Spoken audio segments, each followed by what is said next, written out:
1300 hours Pakistan Standard Time. Assalamu alaikum. This is Radio Pakistan. The news read by Hassan Gilani. First, the headlines. Foreign Minister says he will visit Tajikistan, Uzbekistan, Turkmenistan and Iran to hold talks with their leadership on the evolving situation in Afghanistan. A key Taliban leader has assured that the Islamic Emirates of Afghanistan would be a representative government of all political and ethnic groups in the country. As the world is observing International Day for Victims of Acts of Violence based on religion or belief today, reports of violence is continuing against Muslims in Indian illegally occupied Jammu and Kashmir. On the fourth day of Kingston Test against Pakistan, West Indies will resume their first innings at overnight score of 39 for 3 today. And now the news in detail. Foreign Minister Shah Mahmood Qureshi says he will visit Tajikistan, Uzbekistan, Turkmenistan and Iran and hold talks with their leadership in the context of Afghan situation. In a statement today, he said, "We have already held talks with China." The Foreign Minister said, being a multi-ethnic country, Pakistan supports the formation of a broad-based and an inclusive government in Afghanistan. Shah Mahmood Qureshi said anti-peace forces are still active in Afghanistan. He said India will have to shun its narrow-minded approach. He said Pakistan wants peace, stability and development in Afghanistan and is engaging with those who think about the Afghan people.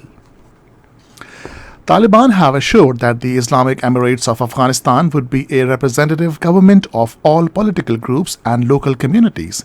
In an exclusive panel interview with Radio Pakistan, PTV and APP, a key Taliban leader, Khalilur Rahman Haqqani, said Taliban will present the world practical shape of the Islamic Emirates where there will be no high-handedness with anyone in the country.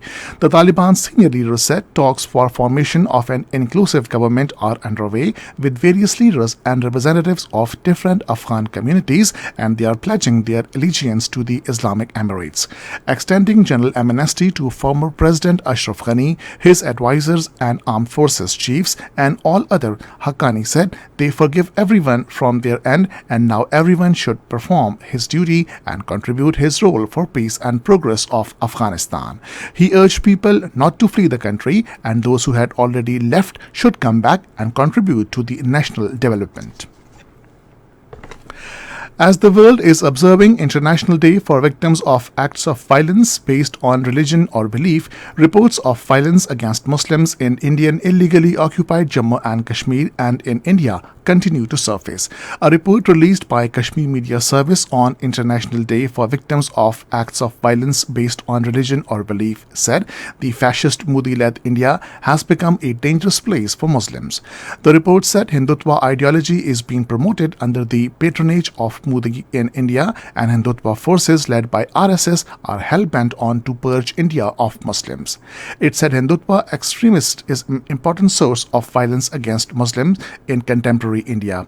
The report said as the world shows solidarity for victims of violence based on religion and belief, it must also act to stop violence against Muslims.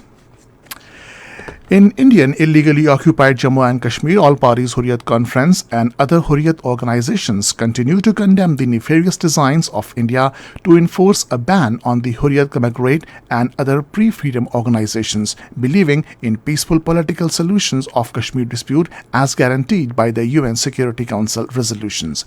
The APHC spokesman in a statement in Srinagar said it is highly unfortunate for India to destroy peaceful institutions of political narrative in Jammu and Kashmir and thrust a worst kind of extremism and fascism by converting the occupied territory into a military garrison. The spokesperson urged the UN Secretary General Antonio Guterres to take serious action against the Indian barbarism and heinous war crimes in Kashmir and help resolve the long-standing dispute in accordance with the UNSC resolutions. On the fourth day of Kingston Test against Pakistan, West Indies will resume their first innings at the overnight score of 39 for 3 today. Earlier, Pakistan had declared their first innings at 302 for 9. West Indies lead the two-match series 1-0. And this is the end of the news. For more news and analysis, log on to our website radio.gov.pk and also watch live video streaming of our bulletins on the link facebook.com/Radio Pakistan News Official.